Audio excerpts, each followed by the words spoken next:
ભારતીય ગણિતશાસ્ત્રી દત્તાત્રેય રામચંદ્ર કાપરેકર, જેમનો જન્મ મહારાષ્ટ્રમાં થયો હતો, તેમનું એક પ્રચલિત સંશોધન જેના વિશે હું આજે તમને માહિતી આપવાની છું. 6174 કે 6174 આ નંબરને જાદુઈ નંબર અથવા તો કાપરેકરનો જાદુઈ નંબર અથવા તો DR કાપરેકર કોન્સ્ટન્ટ તરીકે ઓળખવામાં આવે છે. આ નંબરની શું વિશેષતા છે આપણે જોઈએ. તો સૌથી પહેલાં તમે 4 અંકની એક સંખ્યા પસંદ કરશો. અહીંયા મેં એક સંખ્યા પસંદ કરી છે 5217.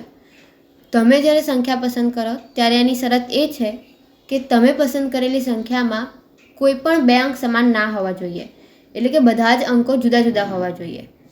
હવે મેં જે સંખ્યા પસંદ કરી છે 5217, એને હું ઉતરતા ક્રમમાં લખીશ, એટલે કે 7521.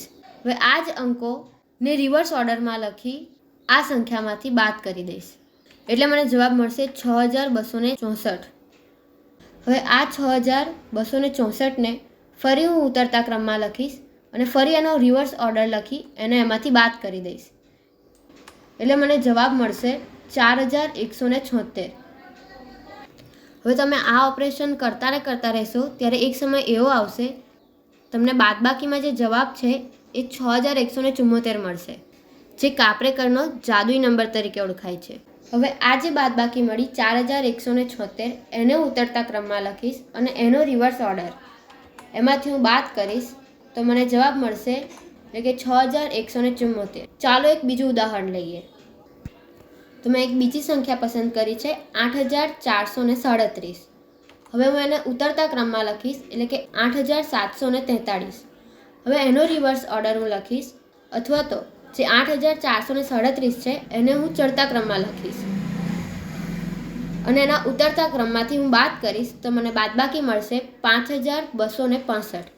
હવે આ જે સંખ્યા મળી એને હું ફરી ઉતરતા ક્રમમાં લખીશ અને એનો રિવર્સ ઓર્ડર એમાંથી હું બાદ કરી દઈશ, એટલે મને જવાબ મળશે 3996. હવે આ 3996ને હું ઉતરતા ક્રમમાં લખીશ અને આ જે મને સંખ્યા મળી એનો રિવર્સ ઓર્ડર એમાંથી હું બાદ કરી દઈશ, એટલે મને જવાબ મળશે 6264. હજી મને 6174 મળ્યા નથી. આ ઓપરેશન હું ત્યાં સુધી રિપીટ કરીશ જ્યાં સુધી મને આ નંબર નહીં મળે.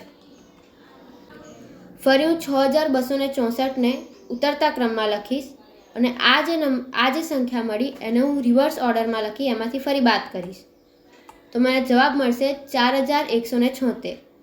ફરી આ સંખ્યાને હું ઉતરતા ક્રમમાં લખીશ અને એનો રિવર્સ ઓર્ડર એમાંથી હું બાદ કરીશ તો મને જવાબ મળશે 6174, એટલે કે 6174, જે કાપરેકરનો જાદુઈ નંબર અથવા તો DR કાપરેકર કોન્સ્ટન્ટ તરીકે ઓળખાય છે.